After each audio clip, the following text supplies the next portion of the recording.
नमस्कार। स्वागत है आप सबों का कॉग्निसेंट एकेडमी के इस स्पेशल सेगमेंट में जहां पर हम लोग बात करेंगे न्यूमेरिकल प्रॉब्लम्स की। न्यूमेरिकल प्रॉब्लम फिजिक्स का एक अहम हिस्सा है और इसको सॉल्व करना एग्जामिनेशन में उतना ही इम्पॉर्टेंट है। इसके बगैर आप 100% मार्क्स की ओर नहीं जा सकते, क्योंकि आपका मेन मोटिव है कि आउट ऑफ 70 जो थ्योरी वाला पोर्शन है उसमें हम लोग आउट ऑफ 70 लेकर आए, 70 आउट ऑफ 70। इसके लिए सारे क्वेश्चंस को हम लोगों को इक्वली ध्यान देना है। तो आइए देखते हैं इस सेगमेंट में एक खास न्यूमेरिकल प्रॉब्लम जो अक्सर एग्जामिनेशन में पूछा जाता है। ये न्यूमेरिकल हमने सेलेक्ट किया है जो क्वेश्चन बैंक है जैक बोर्ड का, वहां से, और ये है chapter number 2 electrostatic potential and capacitance का। आइए देखें क्या है क्वेश्चन। यहाँ पर है 2 point charges Q1 is equal to 10 into 10 to the power minus 8 coulomb, Q2 is equal to minus 2 into 10 to the power minus 8 coulomb are separated by a distance of 60 centimeter in air। तो question को आप समझें कि पहले then after अगर बनाएंगे तो बहुत चांसेस कम रह जाता है उसके किसी भी तरह का गलत होने का। तो यहाँ पे देखिए 2 पॉइंट चार्जेस है। एक point charge Q1 is equal to 10 into 10 to the power minus 8 coulomb. Q2 की जो वैल्यू है that is 2 into minus 2 into 10 to the power minus 8 coulomb are separated by a distance of 60 centimetre, और इन दोनों के बीच का जो distance है वो 60 सेंटीमीटर है।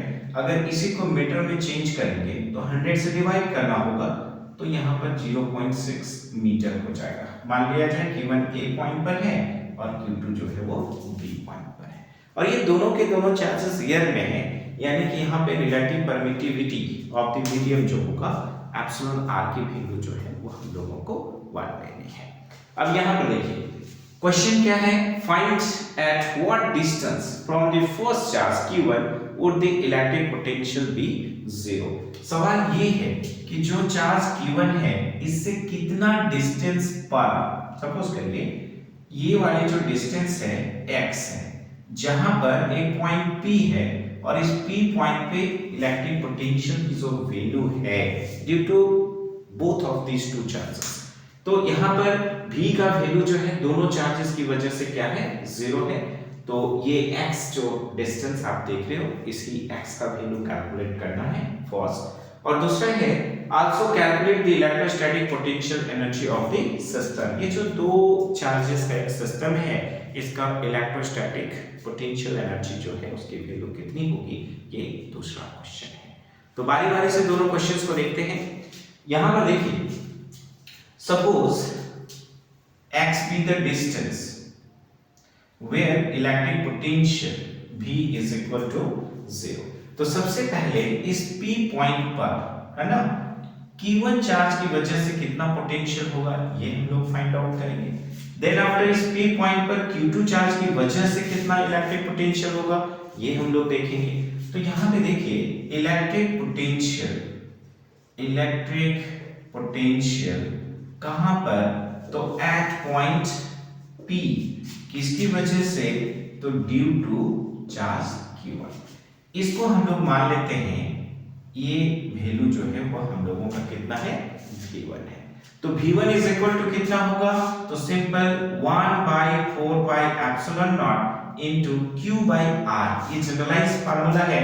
तो यहाँ पर Q1 बाई ये जो P पॉइंट तक की जो डिस्टेंस है Q1 चार्ज से, है ना, इसको हम लोग लिख लेंगे x। एंड अगर हम लोग बात करेंगे इलेक्ट्रिक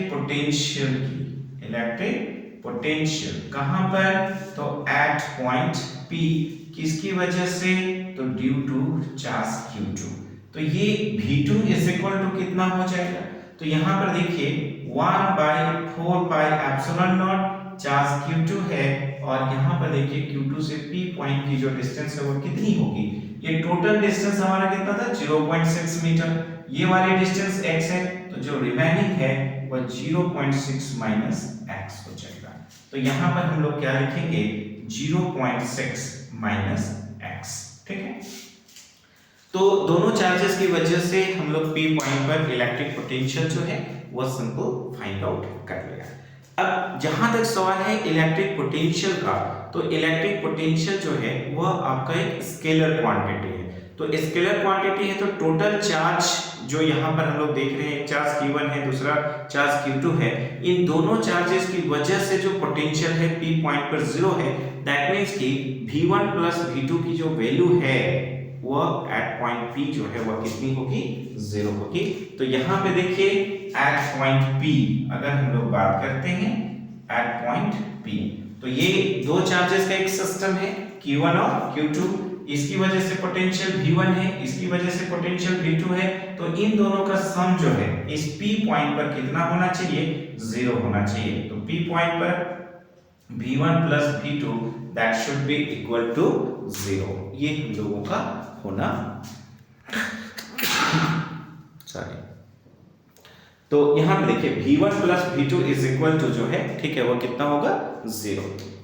अब आप यहां पे देखिए करना क्या है, इस V1 की वैल्यू जो है आप देख रहे हो 1/4 पाई एप्सिलॉन नॉट इनटू ये जो Q1 चार्ज है इसकी वैल्यू हम चाहे लिख सकते हैं 10 into 10 to the power -8 divided by यहां पर है हम लोगों का x प्लस यहां पे देखिए V2 की जो वैल्यू है वो कितनी है, तो 1/4 pi epsilon naught into Q2 की जो वैल्यू है वो है -2 into 10 to the power -8 divided by हो जाएगा हम लोगों का 0.6 माइनस x, एंड दोनों का समेशन जो है that should be equal to कितना होना चाहिए, 0 होना चाहिए।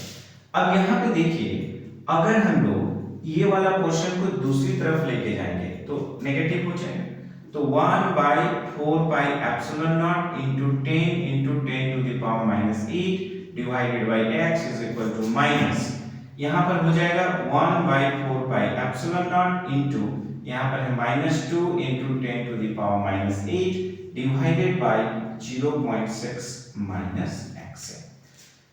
अब देखिए चूंकि ये मल्टीपल फॉर्म में है इसलिए 1/4 pi epsilon not 1/4 pi epsilon को हम लोग सीधा सीधे कैंसिल कर सकते हैं। इधर पे देखिए 10 into 10 to the power -8 divided by x बच रहा है, माइनस माइनस प्लस हो गया 2 into 10 to the power -8 divided by 0.6 minus x है। हम लोग क्या कर सकते हैं, ये 10 टू द पावर -8 और 10 टू द पावर -8 को सीधा कैंसिल आउट करेंगे, ये हो जाएगा 2 बचे 10। अब यहाँ पे देखिए अगर इसको हम लोग क्रॉस करें तो कितना हो जाएगा, 5 6 30, ठीक है। तो 3.0 होगा तो हम लोग इसको सॉरी ठीक है 5 6 30 हो गया, 3.0 आएगा तो इसको हम लोग क्या लिखेंगे 3 माइनस यहां पर कितना हो जाएगा हम लोगों का 5x is equal to cross कर देंगे इधर तो हम लोगों का क्या बचा हुआ है x। तो यहां पर सिंपल 5 को 0.6 माइनस x से हम लोग मल्टीप्लाई कर रहे हैं, यहां पर 5 6 30 हो गया, 3.0 तो सिर्फ हमने 3 लिखा है, माइनस 5x हो जाएगा, इसको क्रॉस करेंगे तो x हो जाएगा। अब यहाँ पर देखिए ये -5x अगर दूसरी तरफ लेके गए हम लोग इसको तो ये प्लस हो जाएगा, तो 5x प्लस x कितना हो गया 6x इज इक्वल टू हम लोगों का 3 आ रहा है।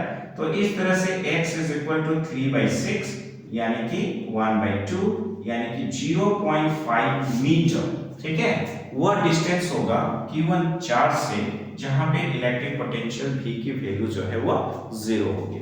तो चूंकि यहाँ पर हमारा क्वेश्चन में सेंटीमीटर में दिया हुआ था तो समटाइम्स आप सेंटीमीटर में भी जो है आंसर को लिख सकते हैं। तो अगर इसको सेंटीमीटर में चेंज करेंगे तो 100 से मल्टीप्लाई करेंगे, तो यहाँ पर 100 से मल्टीप्लाई करने पर हमारा आएगा 500, एक के बाद पॉइंट हो गया तो 50 सेंटीमीटर, राइट। तो इस तरह से हम लोग देखते हैं कि x की वैल्यू जो है वह 50 सेंटीमीटर आ गई। कहने का मतलब है कि आपका आंसर आ गया है find at what distance from the first charge Q1 would the electric potential be 0। ये सवाल था, तो Q1 चार्ज से अगर हम लोग देखें तो 50 सेंटीमीटर या 0.5 मीटर पर इलेक्ट्रिक पोटेंशियल की वैल्यू जो है वो कितनी होगी, 0 होगी। आइए देखते हैं इसका नेक्स्ट पार्ट कैसे हम लोग सॉल्व करेंगे। सेकेंड पार्ट में क्या है देखेंगे, calculate the electrostatic potential energy of the system. तो ये जो दो चार्जेस हैं 10 × 10⁻⁸ कूलम और -2 × 10⁻⁸ कूलम, इन चार्जेस की वजह से हम लोगों को इलेक्ट्रिक पोटेंशियल एनर्जी जो है इस सिस्टम का निकालना है। तो हम लोग जानते हैं electrostatic potential energy is equal to 1/4πε0 into Q1 Q2 by क्या होता है R होता है। तो इसको आसानी से हम लोग सॉल्व कर सकते हैं।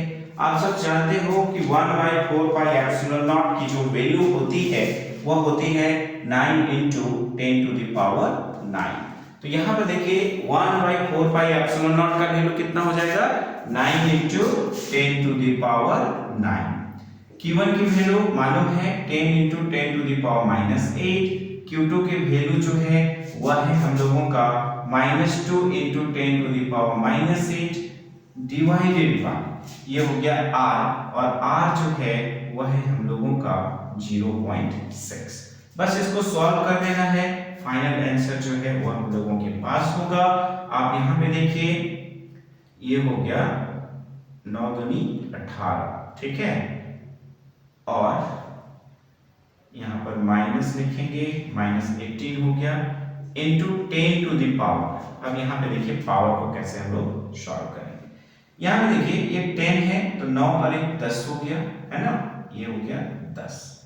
अब यहाँ पर देखिए ये 0.6 है तो यहाँ से 10 ऊपर जाएगा तो 10 + 1 10 + 1 माइनस इधर पे हो गया हम लोगों का 16 डिवाइडेड बाय 6 बच रहा है तो ये हो गया 6 × 18।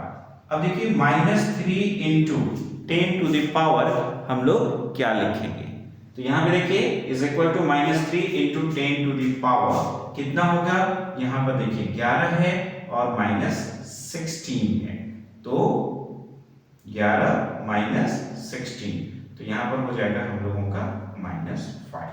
तो यहाँ पर अगर आप देखो तो जो electrostatic potential energy of the system होता है that will be always in negative, हम लोगों का नेगेटिव आ रहा है और कितना आ रहा है तो -3 × 10⁻⁵ राइट।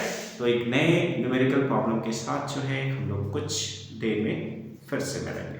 तो तब तक जो है आप लोग इस न्यूमेरिकल प्रॉब्लम को समझ लीजिए, सिर्फ एक बार देखेंगे, फॉर्मूला को थोड़ा सा पॉइंट आउट करेंगे, है ना, तो आसानी से जो है आप इस न्यूमेरिकल प्रॉब्लम को एग्जामिनेशंस में बना सकते हैं। ओके।